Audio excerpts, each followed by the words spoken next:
This is another example of how you can use found objects to create interesting texture.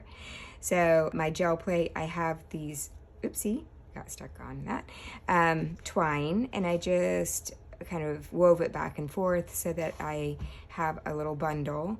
I'm now going to take my scissors and I'm going to cut them into shorter pieces. Like that. And then I also have these rubber bands, and I'm going to use them in order to just create some interesting texture. I'm going to use two colors for the background, lay down my materials, make a print, and then use two more colors. So I think I'll go nice and bright with this. I'm going to use magenta and then this really bright orange. You can use different colors, whatever color combination makes you happy on this one. And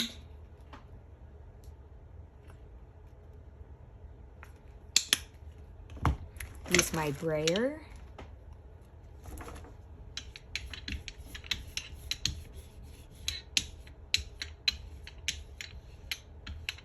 Remember to just float across the top.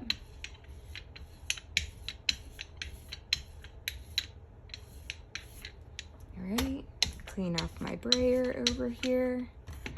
And then I'm just going to lay down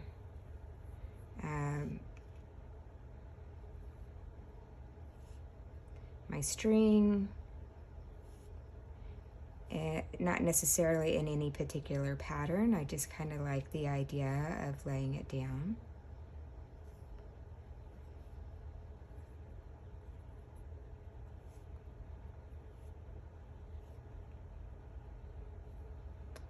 Maybe that's enough.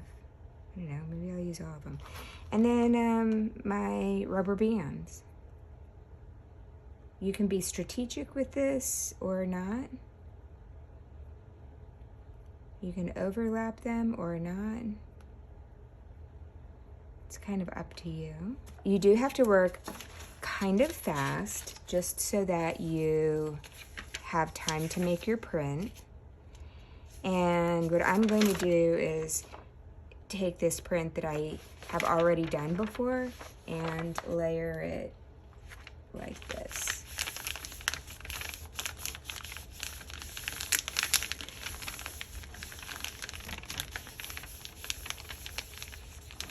And you can use the brayer.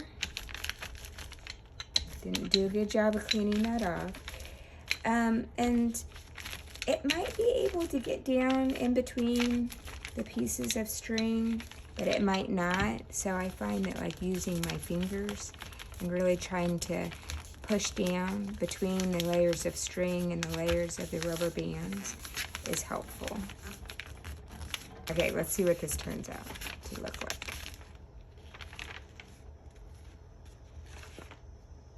Okay, so that's kind of interesting. It's a thing. I don't mind that. And then you can take off the strings that you used. And it leaves behind this pattern. Now, if we let this dry, then we can put another layer of paint on it and then make a print of that and see how that turns out. I think maybe I want to keep it really bright. Maybe I'll just stick with two light yellows. All right, so it looks like it's dry. Yep.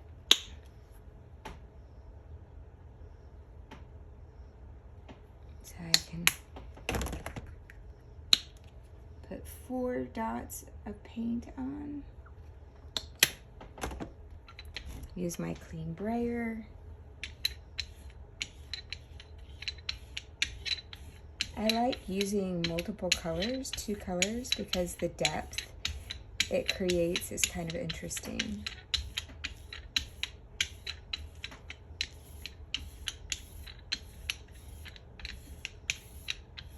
All right, clean that off.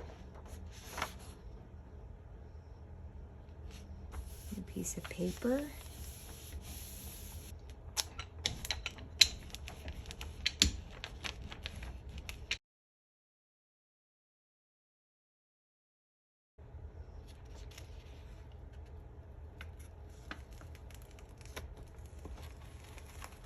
Oh, that's neat. Ooh, I like that. I like that a lot. All right. Way to go. I'm going to start with black. You can pick whatever color you want. I'm going to pick a very dark color. So I would suggest maybe if you don't want to do the black, maybe the purple, maybe the blue, something that is nice and dark. So I'm using the black, just dabbing my 4 little bits of paint. Be very careful when you roll this.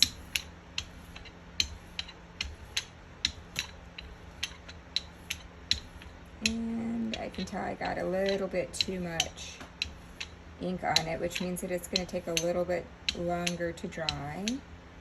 Come over here. So now I'm going to put down my feathers. I'm starting with the one in the center. I'm going to try to put them down so that the highest textured side is against my plate, which means that this is the side with the ridge of the feather that comes up. I'm going to put this down in the center.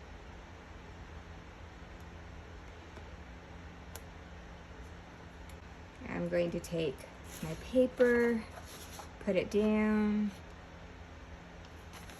And while I hold the paper with one hand, I'm just going to press down with the other hand and really get the imprint, trying to use my fingers on either side of the spine of the feather so that it gets pushed down and will be revealed in the print.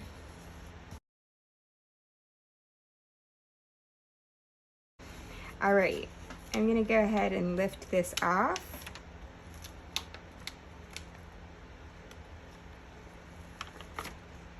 And that's a pretty cool print right there. Definitely I want to save this and maybe come back to it later.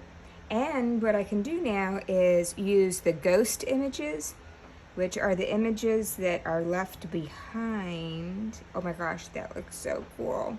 For my feathers. So I'm going to gently try to pick up my feathers. Oh my gosh, I love that so much. Like that and like that. And this is called a ghost of the objects. I'm gonna let this dry, and this is important to let it totally dry because once it's dry, I'm going to add color on top of it. I think I'll do something very light in contrast to that dark black, so I'm gonna be doing the yellow ochre. So I'll do 2 dots.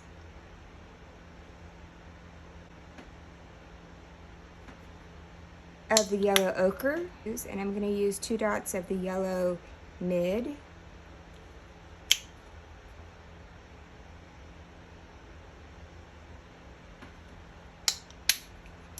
And then it's really important that when you're using your brayer on this that you're really light-handed, which just means you're not going to press down at all. You're just going to very lightly, and I'm purposefully going in the direction of my feathers.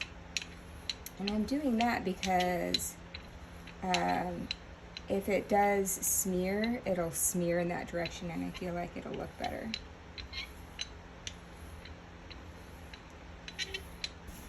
Okay.